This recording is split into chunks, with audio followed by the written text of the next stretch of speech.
She has a long drive. I know. I can be here anyway. She received an MD and a master's in public health and her bachelor's in exercise science. She is the mother of two children, and she is an avid exerciser. She has completed 15 Ironman triathlons. For anyone who may not know about the triathlons, they are very serious business. It's an extreme endurance exercise. It's what, 114 miles? You'll go over that? Okay.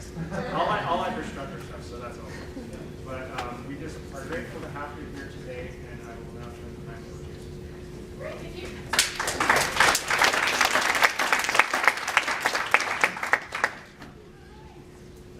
My MD training is in OB/GYN, so lady in blue, I got your back.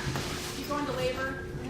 I'm an option. Sorry, I can't see. Oh, what was that? I'm an OB/GYN, so if your water breaks, I got your back. Oh, thanks. I thought it dried up last night, but it wasn't. Okay. I was asked to speak on the value of exercise and fitness throughout life, and I've given a presentation in the past, a couple semesters, on exercise motivation. So I've kind of blended it. So first I'm going to guilt you into why you should be exercising. But before I start, I want to show you a little clip about one of the really good reasons you should exercise. We'll see how this is working. Oh, dang commercials.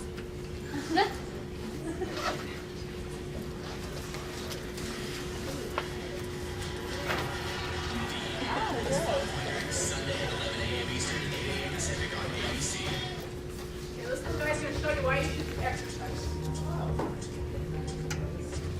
Such feelings coming over me. There is wonder in most everything I see. Not a cloud in the sky, got the sun in my eyes, and I won't be surprised if it's a dream. I'm on the top of the world.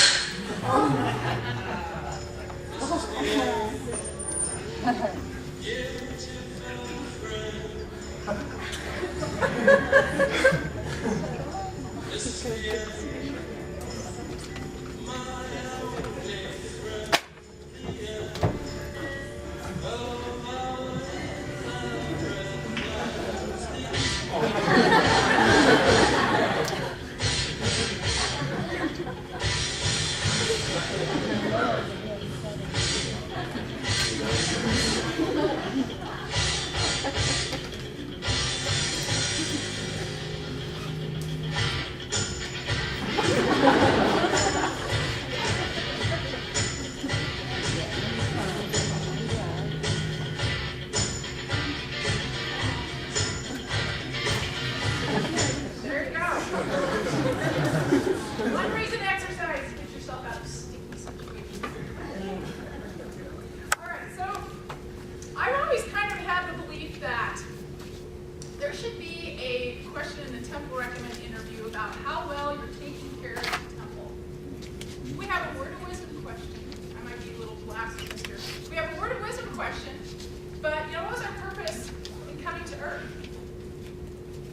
Get a body. Yeah. So, the Founding Proclamation says the divine plan was for all of us to come get a body, gain earthly experience, and progress towards perfection. I got a great quote here from Joseph Smith. He said, "We came to earth that we might have a body and present it pure before God in the celestial kingdom. The great principle of happiness consists of having a body. The devil has no body, and herein is his punishment." So we're blessed by the fact that we have the ability to come here to earth and to get a body. And of all the creations, there is nothing more holy and more magnificent than the human body. The more that you study and learn about the human body, you're going to come to understand that it truly is a divine creation. So, my title of this slide is "Your Body is a Gift and it is a Responsibility." The Apostle Paul, when speaking to the Corinthians, talked about your body being a temple. He said, "Know ye not that you're a temple of God, and the Spirit of God dwelleth in thee? For the temple of God is holy, which temple ye are." So our temples are sacred buildings, and so is the human body.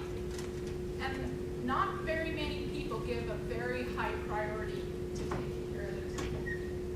I believe it should be given a higher priority and more care than a lot of the things that we care about in our lives.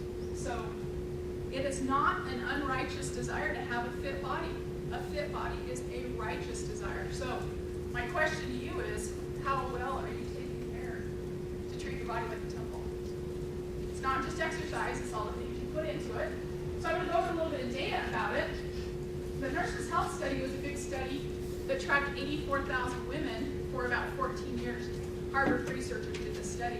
And they found that 82% of heart attacks that occurred were attributed to just 5 lifestyle factors. Nothing to do with genetics, nothing to do with environment. These 5 factors are smoking, obesity, physical inactivity, alcohol use, and diet.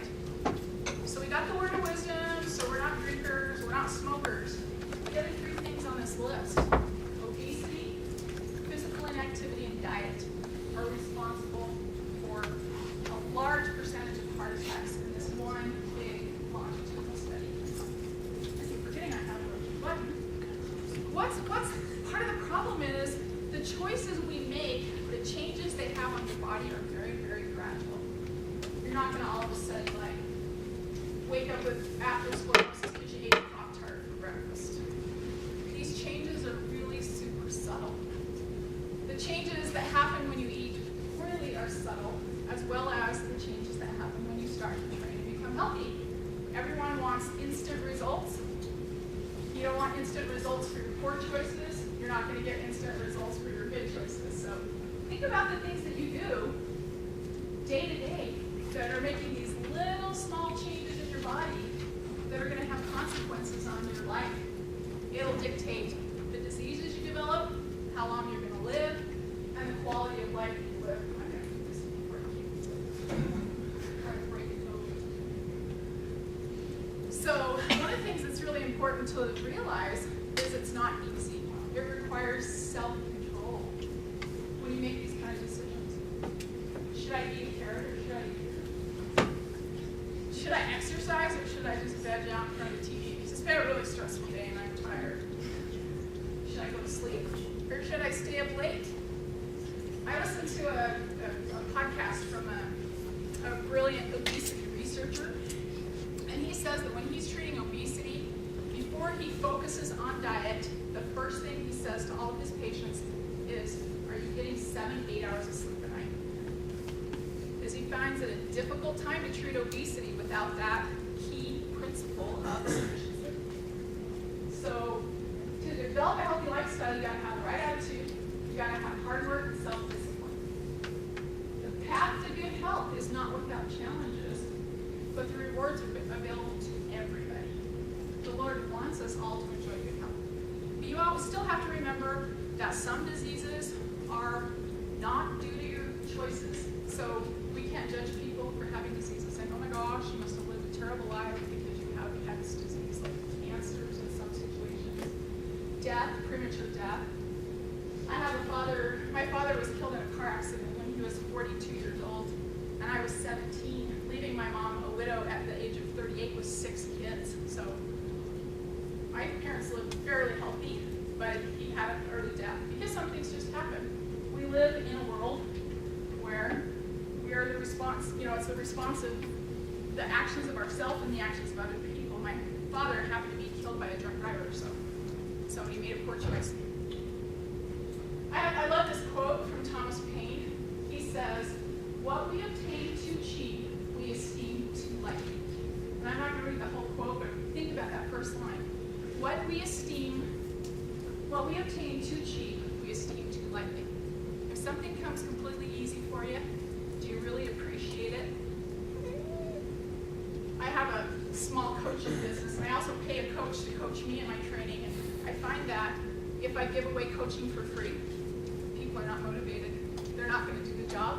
If I make them pay me something, even if it's just a little tiny bit, they're just this much more motivated because it gives them a little bit more something, a little bit of a cost to them, then you appreciate the results a lot more. So just listing some of the health benefits of exercise, a lot of them. Anyone who's taken health science classes heard all these before. Longer life, decreased depression, decreased disability, bone strength, better sleep, muscle strength, healthy weight, decreased blood pressure, decreased heart attacks, decreased strokes. I've got a little snippet of one of my favorite videos about exercise. It's called 23 and a half hours, but this is a little bit of a shorter version. I'd like you all to see. We'll fast forward.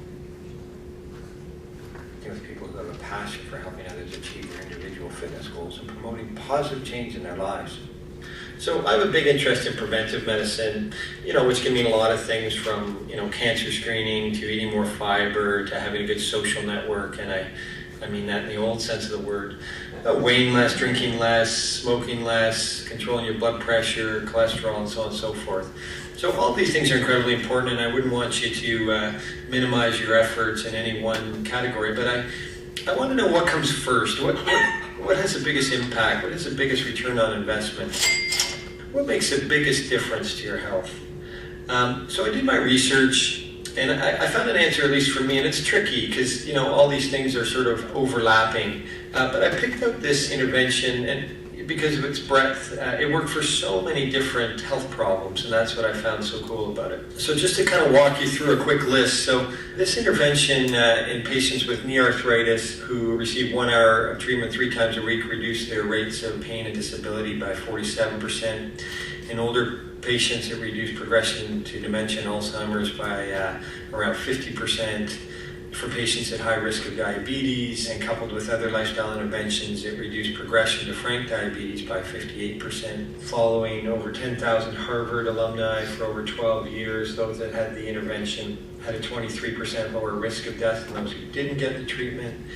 It's the #1 treatment of fatigue, and of course, the kind of outcome of choice there, my favorite outcome is quality of life, which is really all of the above and really about making your life better. And this treatment has been shown over and over again to improve quality of life.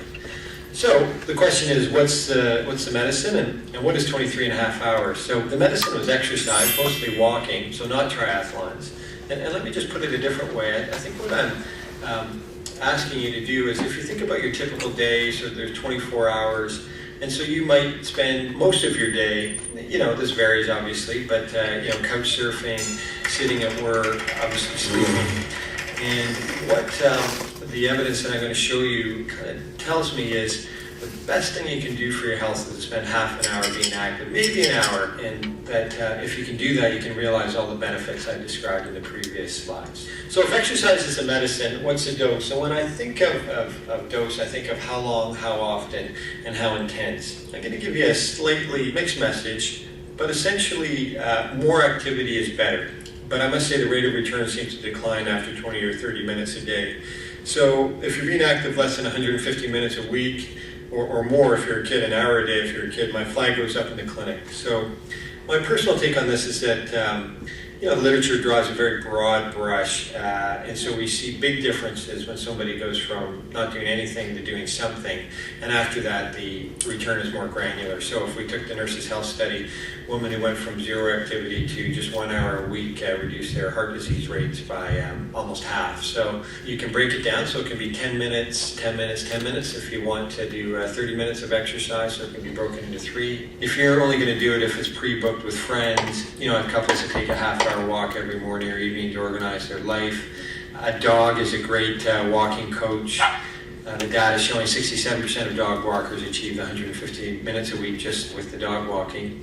And finally, of course, your commute, getting off stop early, taking the stairs, and so on and so forth.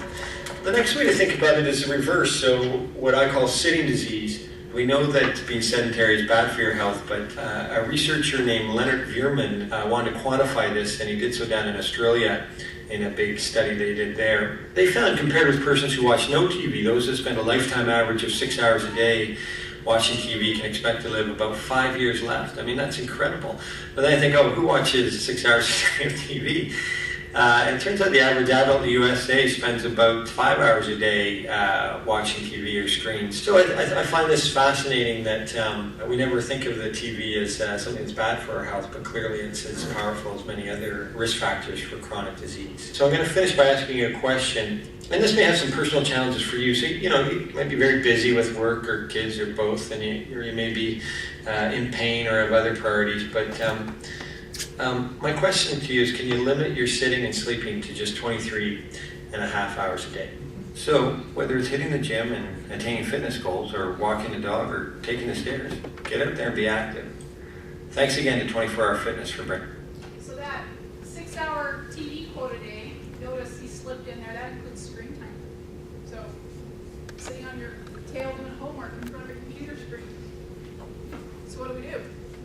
Hook our TV up to a bicycle generator, or you have a pedal.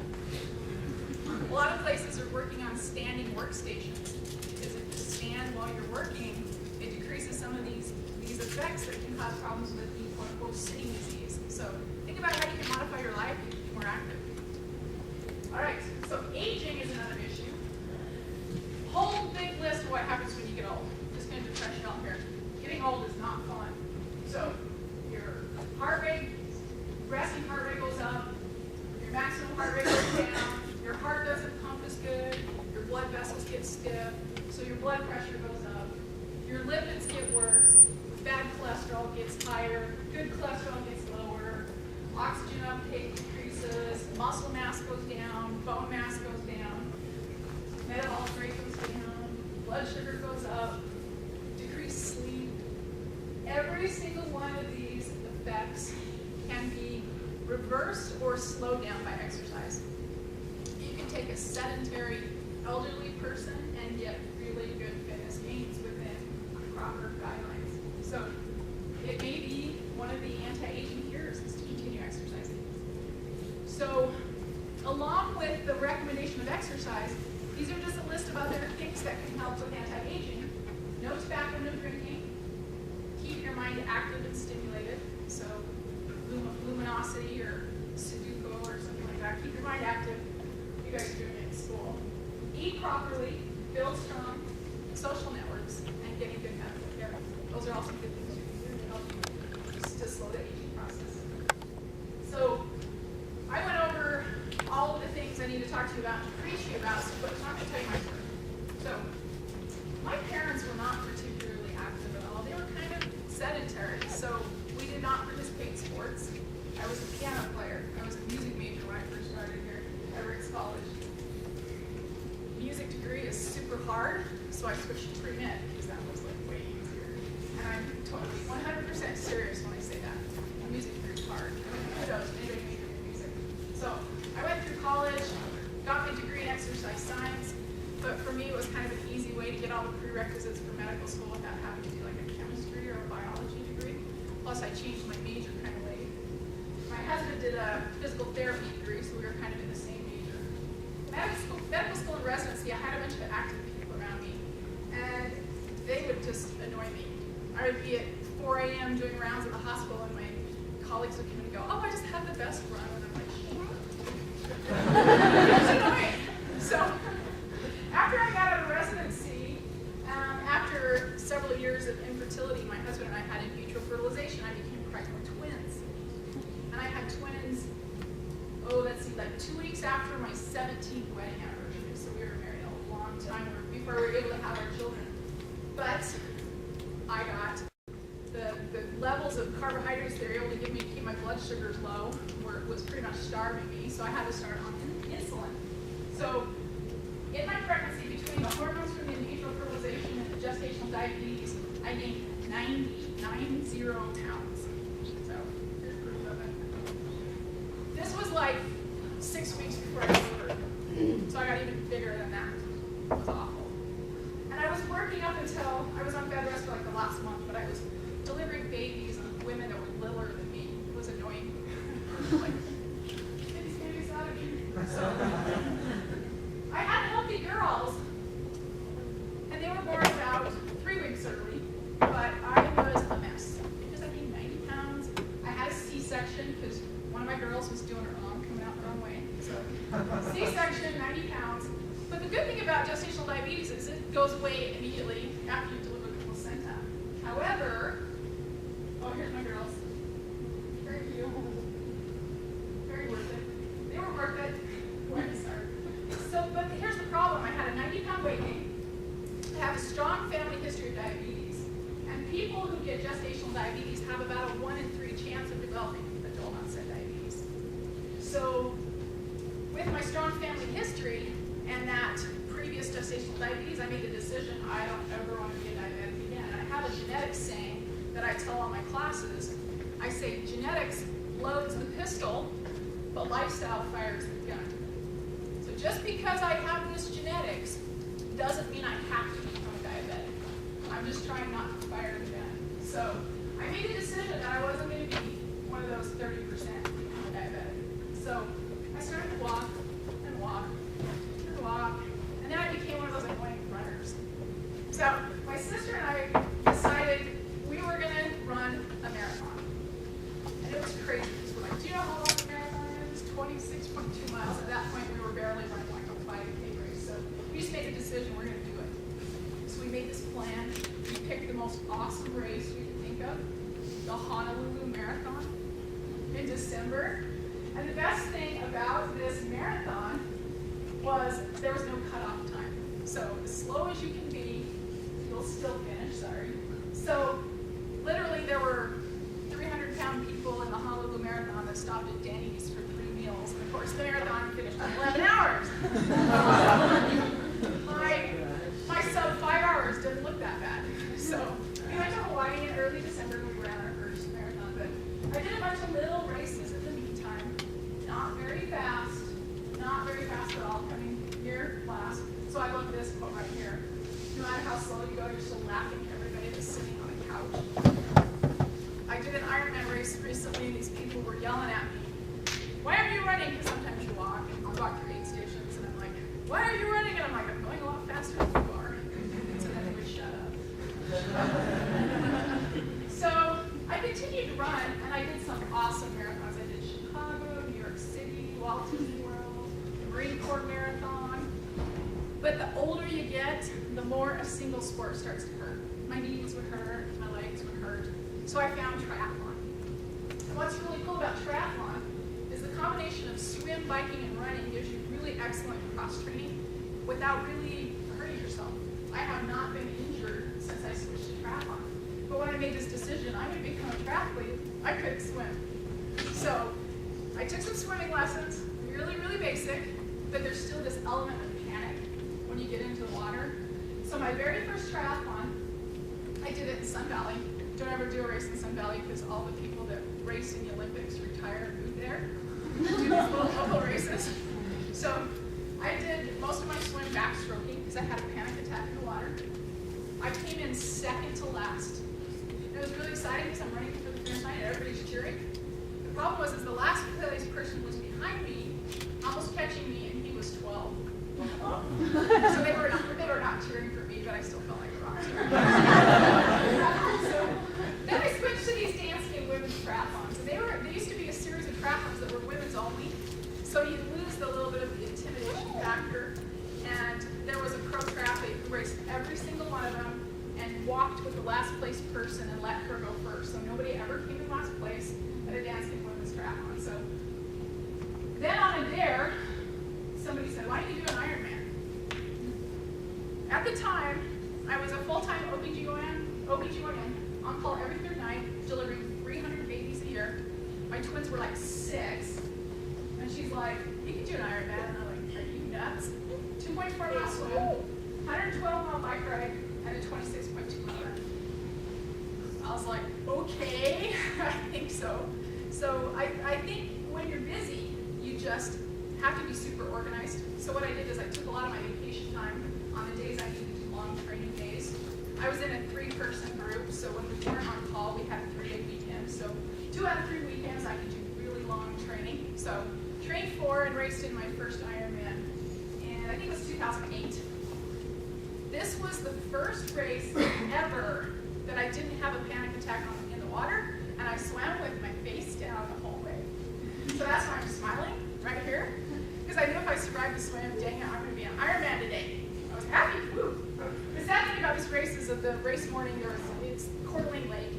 There was really choppy winds, and there was these white caps, and they made the announcement. The water conditions are really treacherous today. We only want the strongest swimmers out in the water. So if you're not a strong swimmer, we're going to allow you to just do the bike and the run. And I'm crying, going, I'm going to die. But in my mind, I just said I did not train this hard to not become an Ironman today. So I just made myself get in the water and do it. So this is how intimidating it is. This is a picture of the starting line of the race I just did on Saturday. I did Ironman Texas. And this is what it looks like. It's a mass swim start. So if you have any fear at all in the water, oh my gosh, oh, this is like swimming in a washing machine. You get pummeled and kicked and elbowed. The pink caps are the ladies, so I'm like right there. And the green caps are the guys, and they're really aggressive swimmers. So I have another little clip I want to show you. This is a guy who's training for triathlon, and he makes a statement of, I always believe that you should train in a situation and condition like you're going to race. So he's going to show you how he does his swim training. Hi, my name is Wes. Triathlon swim starts can be pretty brutal at times. I've always had the motto that you need to train the way you race, and that's why I'm trying to simulate what it's like in a race situation.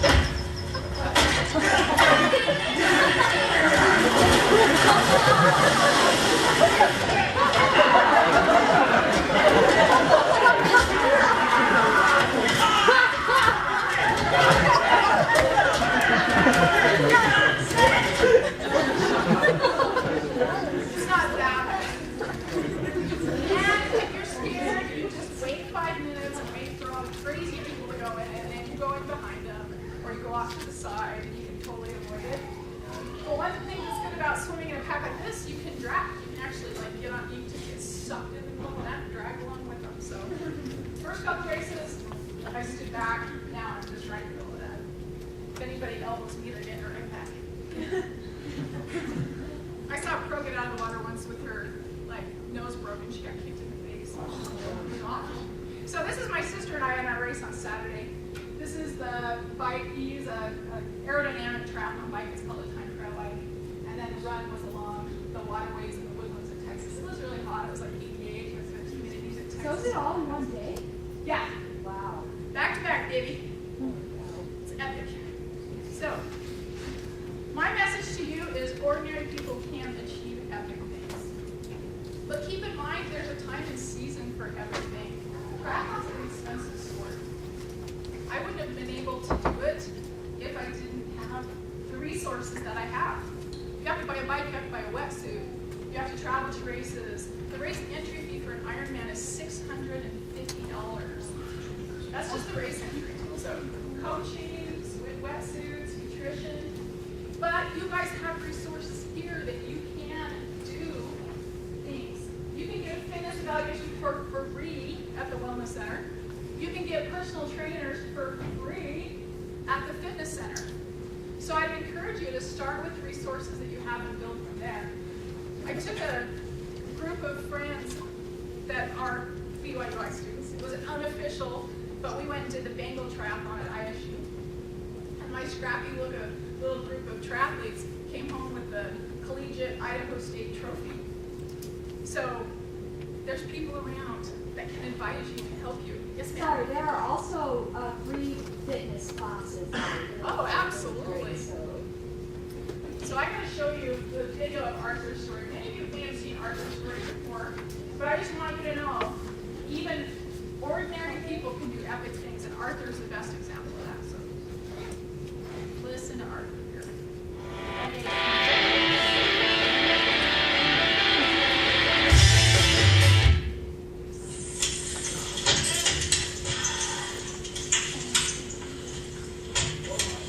What are you doing?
He sent me those first 2 pictures with the knee braces, the back brace, the canes, 297 pounds, and his belly was out to here. And I was thinking, God, how am I gonna help that guy? When you get what you want, not what you need. When you feel so tired that you can't sleep. Stuck in reverse.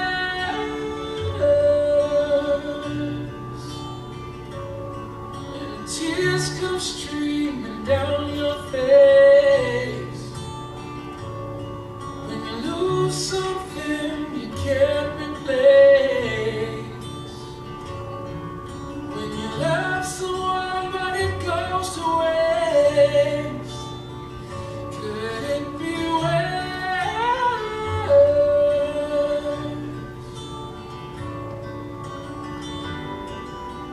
Lights will guide you home. I've lost so much weight that if I don't hold these up, they'll fall, and I'm not going to do that right now. But I'm really pleased with this, and I just want to share this with you. Thanks a lot. When you're too in love to let it go. But if you never try, you'll never know Here's where I'm at now. what you want.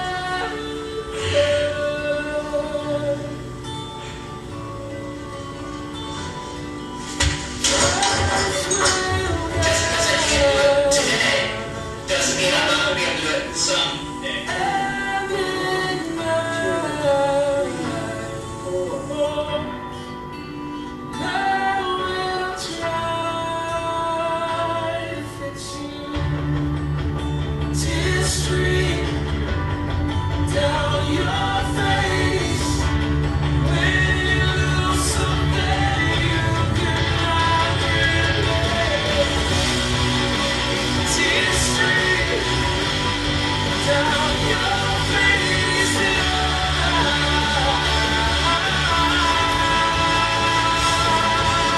Right, a week after she got back from Iraq. And this is a little girl that lost her leg as a preemie. This is a really cool triathlete named Hector Picard. He has no arms, and he's a triathlete. Think about that. How do you swim with no arms? He's got this weird little foot breaststroke thing, but slow swim, fast bike runner. He's adapted his bike to where he brakes with his knees and he steers with his like one little elbow. He's an amazing guy. That's Hector Picard. This is Cody McCaslin. He was wearing that to Windsor, right friend that just ran the Boston Marathon. There's Scott, again, the guy that did the first double amputee finish an Ironman. So when I'm having a dark spot out there on a race, I think to myself, I have 2 legs. I have 2 arms. There was a blind and deaf triathlete that finished Ironman Texas on Saturday in my race. And the way they do that is they have a tandem bicycle.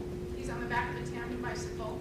He swims tethered to his guide, and then he runs with the guide. So he's kind of tethered and runs blind and deaf, finished Ironman. So I think that'd be scary to run when you're blind. You wouldn't see the things in the road, and I'd probably fall. So here's some reasons why I exercise. One of them is gratitude. I'm grateful I have the body I got. Heavenly Father blessed me with the body, but I have all these people who inspire me. I think it's really cool to do epic things. There's this theory about our culture that we are so pampered.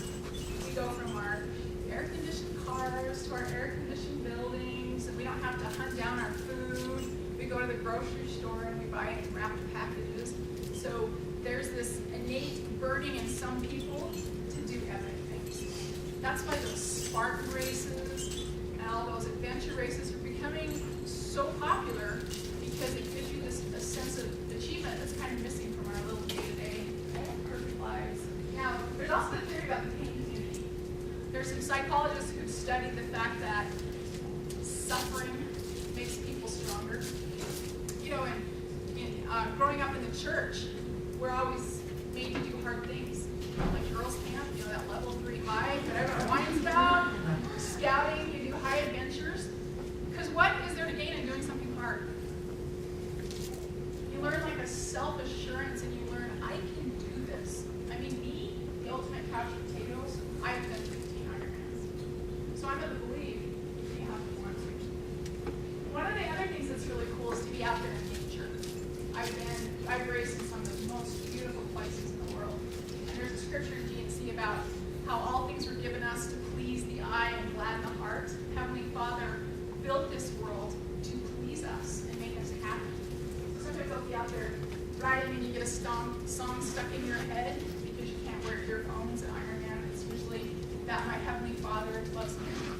There right here, the song of the bird. That's stuck in my head for 112 miles. The other thing is to walk the walk. I want my children to see an example of fitness. I want everyone around me to be inspired and know you can be fit, and it is not an unrighteous desire to be fit. I also have met some of the coolest people in my racing training. It's like a family. And the other thing is it's awesome and it's fun. So just a few pictures of some of the fun things I've done. This is a half Ironman race at Oceanside. These are my 2 daughters. So I want my daughters there seeing the example of fit mom. Mother's Day, my daughter was like, Mom, what do you want for Mother's Day? And I said, I want my daughters to quit nagging me about exercising too much. Because the one thing I do to not interfere with my family life is I work out really early in the mornings before they're even up. So I'm like, really? Is that a hardship on you that your mom's fit? Get over it. So that was my Mother's Day present for my daughters. Quit whining at me. This is them racing. This is their first triathlon. My daughter ran cross country in junior high. And then my picture's gone. This was her trying to put the smack down on me. We were running through the Banana Butte, our mountain. We go up there and hike and we're running through. She's trying to beat me. Oh yeah. And we took the rad class on campus here together. Have any of you heard or taken the rad class? $5, the best deal of your life. You learn how to beat up bad guys. So ladies, take rad. $5. Best $5 you ever spent. I was so proud of my girls. They were pretty tough. They teach you all these ways to get out of escapes if somebody grabs you. And one time we like practicing moves on each other. One time I was on top of my daughter and she did this move where she slammed me down on the carpet and I had like a rug burn all up the side of my arm. And I go home and I go, Dad, look what your daughter did to me. He goes, oh, you did that to your mom? And she goes, Dad, she was raping me. I was like, all right, all right, so take rad. And these are some of the fun races I've done. This is Disneyland. We did a marathon in Disneyland. This was the Boise half Ironman race. This is an Ironman Arizona. When you run across that finish line, you feel like a rock star. People are like, yay, high five, yeah. And there's this one announcer that is always at every race, and he says your name. He says, Barbara Nelson, you are an Ironman. And the first time I heard those words, I just got tears in my eyes because I was like, I did it. Because it was such a scary thing. So I got a lot of exercise excuses on this list. I'm too busy. I'm too old. I hate going alone. It's boring. My kids, spouse, roommates get in the way. My back hurts. I'm too fat. I'm already thin. I hate going to the gym. I don't know how to exercise. Oh my gosh, really? Seriously. Like, my kids get in the way. Make them go with you. I'm too busy. I trained for my first Ironman when I was working full-time as an OB/GYN. Mom with 6-year-old twins. I'm working on my master's degree in public health. Just like a few minutes ago, I saw a lady running while walking the dog while taking both her twins. Oh yeah, multitask, baby. I was like, go for it. I know, that's a good example. You know what? I hate this excuse, I'm too fat. People get intimidated to go in the gym. I love it when I see overweight people working out and I'm like, good for you, you go for it. There's too much fat shaming. We need to like encourage them. I can't afford a gym membership. It's free here, free. We have the outdoors. And the I'm too old excuse. This is my friend's sister, Madonna Bruder. She's a Catholic nun up in Spokane. She finished inducted into the USA Triathlon Hall of Fame this fall because she's just so ridiculously awesome. You guys can beat it.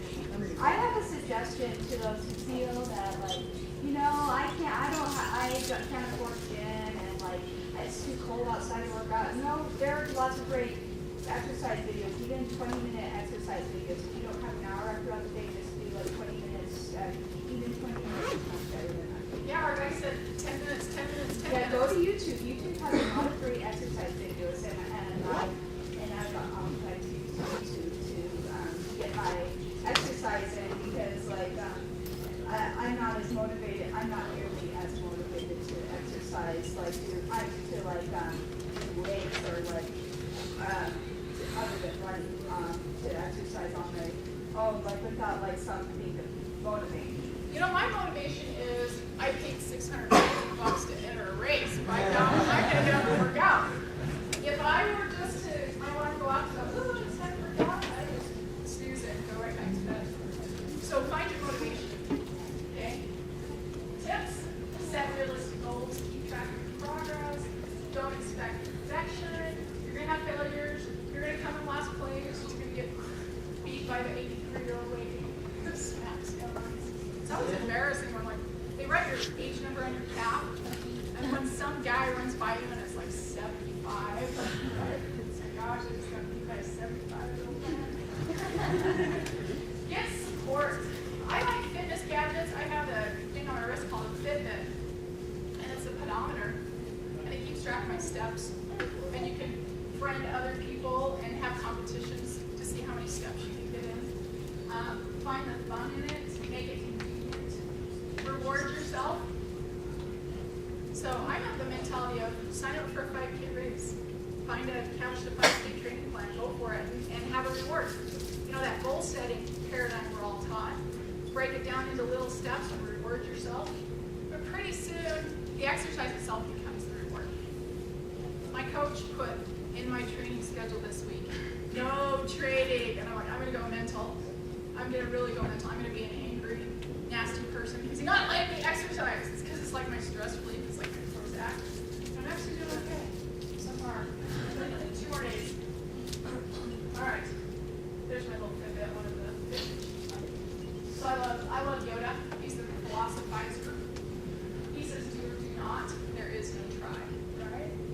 Do it. So my take-home message to you is, how are you taking care of the temple that helps you promise? And what can you do to take better care of it all? All right? In the name of Jesus Christ, amen. Question time?